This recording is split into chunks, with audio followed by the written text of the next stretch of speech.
Well, hello there. I'm Axel the Beast, and this is the... Ah, gotcha. This is not the Curiosity Shot. This is just a video blog about Zelda. I made this video because I wanted to discuss a few things, well, one thing specifically. Just one.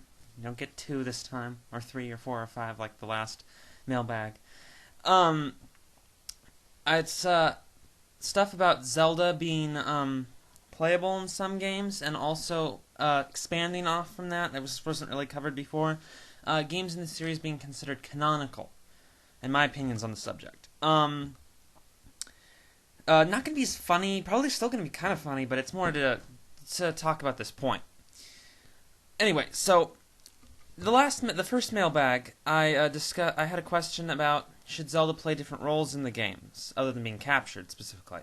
And I talked about it. I mentioned the idea of her being playable fully in a game, and I said I didn't really like that idea. I talked about Sheik being playable, still not really liking that, and how she was kind of playable in Spirit Tracks. Anyway, afterwards I got an email, and it was talking about that in the CDI game Wand of Gamelon specifically, Zelda was playable, and she was playable in the CDI games in general, 2 out of 3. So in the majority of the CDI games, she was playable. Which, by the way, those were bad games. Don't play them. He was trying to prove me wrong, I think. But what I had to say on that is I don't really think you can say that she was playable in a Zelda game when she was playable in the CDI games. Because think about it. Those CDI games were not made by Nintendo. Now, I know, Minish Cap and the Oracle games were not made by Nintendo. They were made by Capcom, and there are other cases of this. But with CDI, it was made by another company.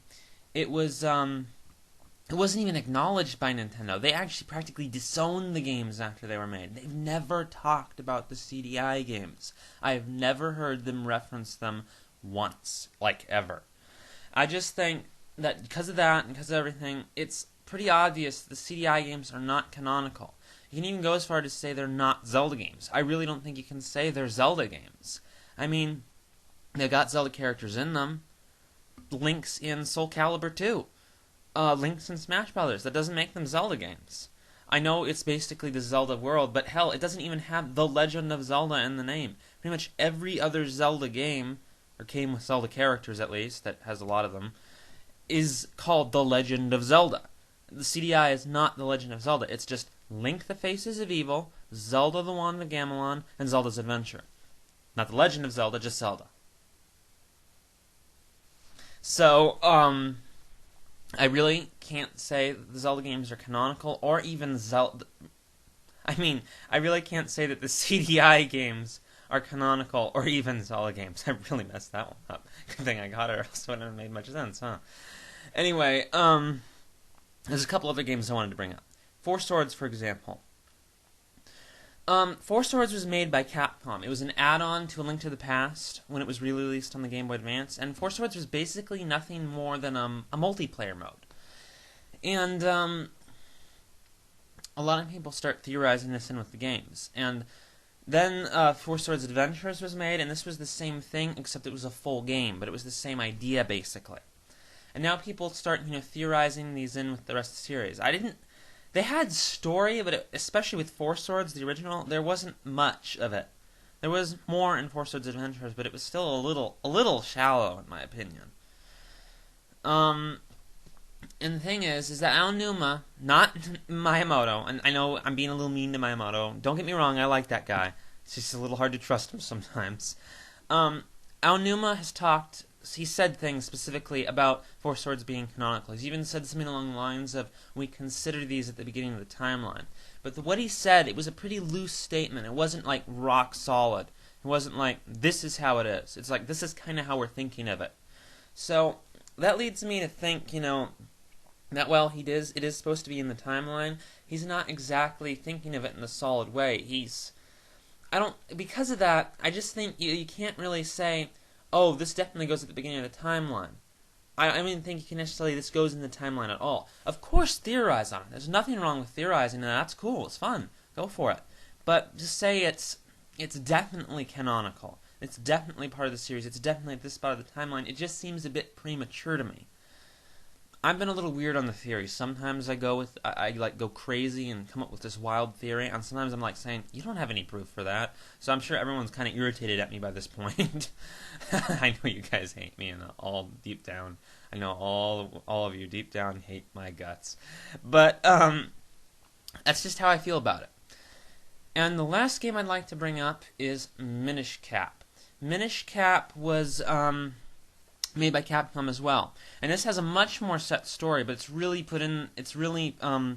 part of the series. It uses a lot of elements from the games. It's called The Legend of Zelda. Excuse me, I'm learning. Miyamoto even had stuff to do with that game. So the thing is that, you know, everyone's putting that in the timeline. They even put that at the beginning now. And this is another thing where I think it's a little premature. Just cause Capcom made it. Now, I know that they've acknowledged as part of the timeline, but it's a little bit of the same thing. And I have another point I'd like to make.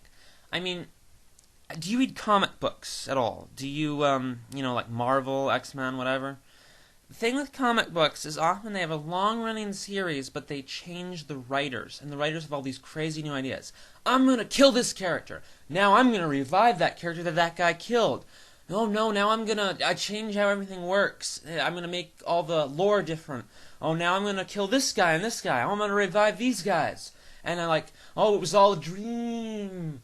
You know, it becomes a freaking mess. It was what it does.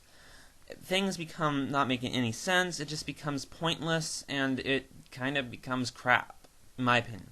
Not trying to be harsh. It's just how I feel.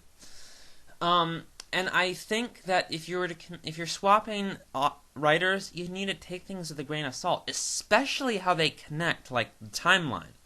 I mean, taking them as canonical, sure, but as part of the timeline, I think you really need to take it with a grain of salt, or you're going to be in serious trouble. As it stands, I don't think any of the games really, except for maybe one or two, who are designed to be in direct relation to each other, can really be connected perfectly in a timeline. There's flaws, no matter what you do. So, I think I've said all there is to say. Am I forgetting anything?